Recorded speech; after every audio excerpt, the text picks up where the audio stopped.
Bonjour les enfants, eh bien je vais lire pour vous le test de science aujourd'hui. N'oubliez pas donc d'écrire votre prénom, votre nom de famille, qui est votre professeur, est-ce que c'est Madame Kiel, Madame Stengel, Madame Souglia, Madame Tonner. Ok, ça ne veut pas venir, ça va venir les enfants, 2 secondes. Je n'arrive pas à baisser ça.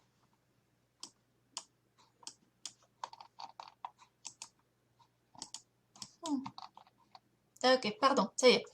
Alors, la méthode scientifique met dans l'ordre les étapes de la méthode scientifique.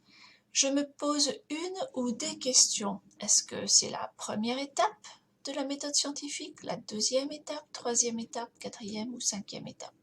Donc vous cliquez au bon endroit ici. Je fais l'expérience. Est-ce que c'est la première étape, la deuxième étape, troisième, quatrième, cinquième? Je fais une conclusion. Première étape, deuxième, troisième, quatrième ou cinquième étape? J'observe les résultats. Est-ce que c'est la première étape, deuxième étape, troisième étape, quatrième, cinquième étape? Je fais une hypothèse. Est-ce que c'est la première étape, deuxième étape, troisième étape, quatrième étape ou cinquième étape? Une hypothèse, c'est tout ce qu'on peut changer dans une expérience qui peut influencer le résultat. Une expérience où on ne change qu'un seul paramètre à la fois. Ou une hypothèse, c'est quand on essaie de prédire la possibilité qu'un événement va se produire. Une expérience sous contrôle, c'est tout ce qu'on peut changer dans une expérience qui peut influencer le résultat. Une expérience sous contrôle, c'est une expérience où on ne change qu'un seul paramètre à la fois. Et une expérience sous contrôle, c'est quand on essaie de prédire la possibilité qu'un événement se produise. Une norme, un système de référence, c'est la quantité de matériel utilisé pour une expérience. C'est une expérience où on change plusieurs paramètres en même temps. C'est l'ensemble des conditions que l'on décide de suivre pour faire une expérience avant de changer un paramètre. Un tableau à 2 coordonnées, c'est tout ce qu'on peut changer dans une expérience qui peut influencer le résultat. Une expérience où on ne change qu'un seul paramètre à la fois. C'est quand on essaie de prédire la possibilité qu'un événement se produise. C'est un graphique avec un axe X et un axe Y qui montre les résultats d'une série d'expériences sous contrôle. L'axe X, c'est l'axe horizontal d'un tableau à 2 coordonnées, une courbe qui montre les résultats d'une expérience, l'axe vertical d'un tableau à 2 coordonnées. L'axe Y, c'est l'axe horizontal d'un tableau à 2 coordonnées, une courbe qui montre les résultats d'une expérience, l'axe vertical d'un tableau à 2 coordonnées.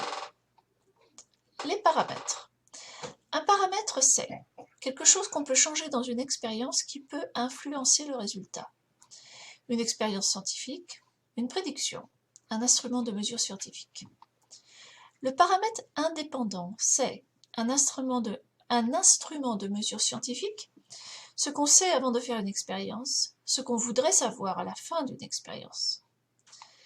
Le paramètre indépendant, c'est un instrument de mesure scientifique, ce qu'on sait avant de faire une expérience, ce qu'on voudrait savoir à la fin d'une expérience. Les pendules. Un pendule, c'est une masse suspendue à un point fixe qui peut osciller librement. Une masse suspendue à un point fixe qui ne peut pas osciller librement. C'est une masse sur un point fixe. D'après les résultats de nos expériences, quel est le seul paramètre qui influence le nombre d'oscillations en 15 secondes? La longueur de la ficelle, le changement de masse, le point de départ. Plus la ficelle du pendule est longue, il y a d'oscillation. Plus il y a d'oscillation, ou bien moins il y a d'oscillation. Plus la ficelle du pendule est courte, plus il y a d'oscillation, moins il y a d'oscillation. Ce tableau à 2 coordonnées représente les résultats de l'expérience des pendules, mais il est incomplet.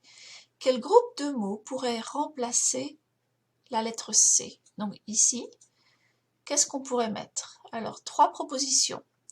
Oscillation en 15 secondes de pendules de différentes longueurs. Longueur de la ficelle du pendule en centimètres. Nombre d'oscillations en 15 secondes. Quel groupe de mots pourrait remplacer A? Donc ici. Oscillation en 15 secondes de pendule de différentes longueurs. Longueur de la ficelle du pendule en centimètres. Nombre d'oscillations en 15 secondes. Et enfin pour B, donc B est ici. Oscillation en 15 secondes de pendule de différentes longueurs. Longueur de la ficelle du pendule en centimètres. Nombre d'oscillations en 15 secondes. De quelle couleur est l'axe X? Est-ce que l'axe X est rouge, bleu ou vert? De quelle couleur est l'axe Y? Est-ce que l'axe Y est rouge, bleu ou vert? De quelle couleur est la courbe des résultats? Rouge, bleu ou vert? De quelle couleur est le paramètre indépendant? Rouge, bleu ou vert? De quelle couleur est le paramètre dépendant? Rouge, bleu ou vert? Selon ce tableau à 2 coordonnées, quelle serait une bonne prédiction pour le nombre d'oscillations d'un pendule de 15 cm de long?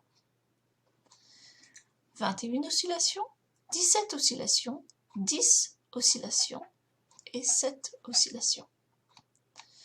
Ishan dit qu'un pendule de 8 cm de longueur a 77 oscillations en 15 secondes. Samira dit qu'un pendule de 77 cm de longueur a 8 oscillations en 15 secondes. Qui a raison? Ishan, Samira ou bien ni l'un ni l'autre? Et enfin facultatif, optional, qu'est-ce que tu sais d'autre sur les paramètres et les pendules que je ne t'ai pas demandé? What else do you know that I haven't asked you? Voilà, bonne chance les amis et à bientôt!